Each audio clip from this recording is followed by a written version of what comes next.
Thank you for watching Institutional Effectiveness 2015-16 Assessment and Program Review Overview. This presentation is designed for all unit leaders that are designated to complete a program review. It is that time of the year again, and so I want to be able to guide you and provide you with the resources that you need to get started. Just a quick overview, we'll be talking about resources that are available on Blackboard and everything underneath, including the timeline to data resources to submission instructions. I will definitely be going over, plus things that are coming soon from the Office of Institutional Effectiveness. To get started, you will need to log on to Blackboard. Once you are logged in, you should be able to see the Community tab, and underneath that tab you should see Institutional Effectiveness. Once you are in Institutional Effectiveness, click on Start Here.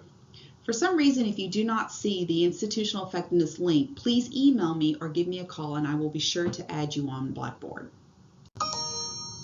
Once you click on Start Here, what you need to know is that there are different folders that are based on frequently asked questions. This is just kind of designed to put it in a specific order for you and to help you answer your questions that are frequently asked of me or anybody involved with the program review process. And the number one thing is the important deadlines. When you click on this tab, you should be able to see the upcoming deadlines for the program review process. Here is the timeline for the program review process. It's important for you to know some of the major changes is that the program review, you will have 4, I'll call them opportunities to make changes. But then we are also including a resource needs survey so that we can try to do a better job giving you district-wide results. October 30th will be the deadline for the first draft for you to complete your program review and your assessment forms and to email it to me in Institutional Effectiveness. In addition, on October 30th, we are asking our campus deans to identify resources needed on their campus by unit.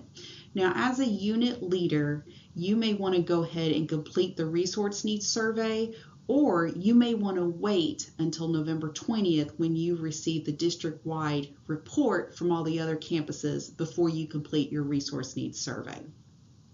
On November 20th, that is the deadline that we are going to give our vice presidents and our deans to review both the program review and the district-wide budget report. So if there's any recommendations, they can give that back to you as unit leaders by November 20th. This is when you have your second opportunity to submit a draft of any changes that you need to make on your program review or complete your resource needs survey. That would be due on January 29, 2016. And then those that are completing a comprehensive program review, the program review committee will be reviewing those CPRs and they will be providing feedback to you by February 12, 2016. Again, if there are any changes, there is an opportunity for a third draft, which is really designed for those that have any recommendations from the program review committee. They can make changes at this time. But we do ask that if vice presidents or deans have any recommendations to the program review or to the budget, that they make those final recommendations to you as unit leaders by March 18th, and that you will submit your fourth and I call it final draft by March 25th, 2016. All of this is in preparation of not only submitting your program review, but making sure that you had opportunity to get in all your resource requests from all campuses in your unit before the budget process begins. The next FAQ will be what's called FirmSpecific, and just to help each unit identify what forms that they will need to complete.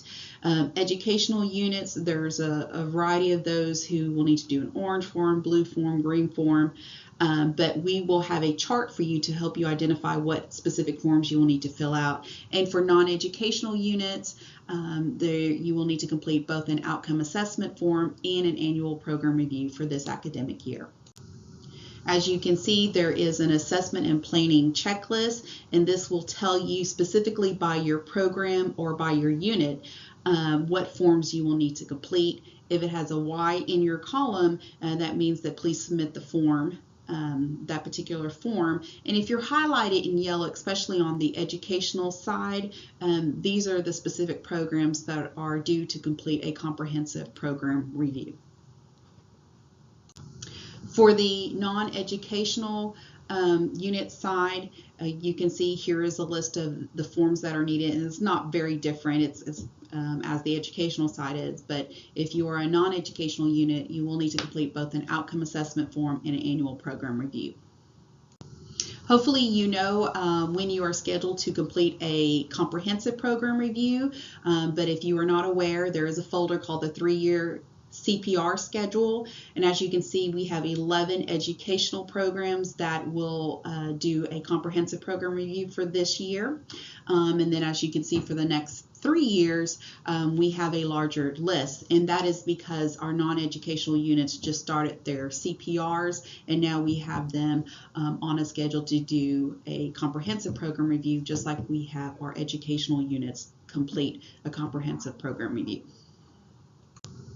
Here are the rest of the folders on Blackboard that can help you get started. Let's start with blank forms, FAQ number 4. Those should be all of the forms that are made available to you. They're blank, and so that way you can download them and start getting your forms completed. Again, let me just remind you that the first deadline is October 30th. As far as best practices, FAQ number 5, what I've done is I've kind of provided some examples from some past program reviews and assessment forms just to kind of help guide you. We will be downloading an archive of our assessment and program review forms on Blackboard. If you are in need of your assessment or program review now, please let me know and I'll be glad to email those to you. Between the examples and then the previous program review and assessment forms, this should help guide you completing the forms for this year. FAQ number 6, it's titled Data Resources. In addition to helping you with your program review, there is data out there. Number 1, we do have our institutional research website that has some really good data in regards to our institution. But then if you are scheduled on the educational side to complete a comprehensive program review, we do have program review data available for you. If you have additional requests or if there's something you need help finding, please let me know or institutional research know by just by emailing or contacting us.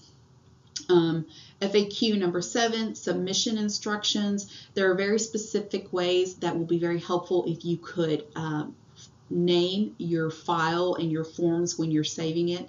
In addition to that, you will also, I'm asking that you email me your completed forms. In last year, we used OneDrive, which is great, but we did have some issues with OneDrive.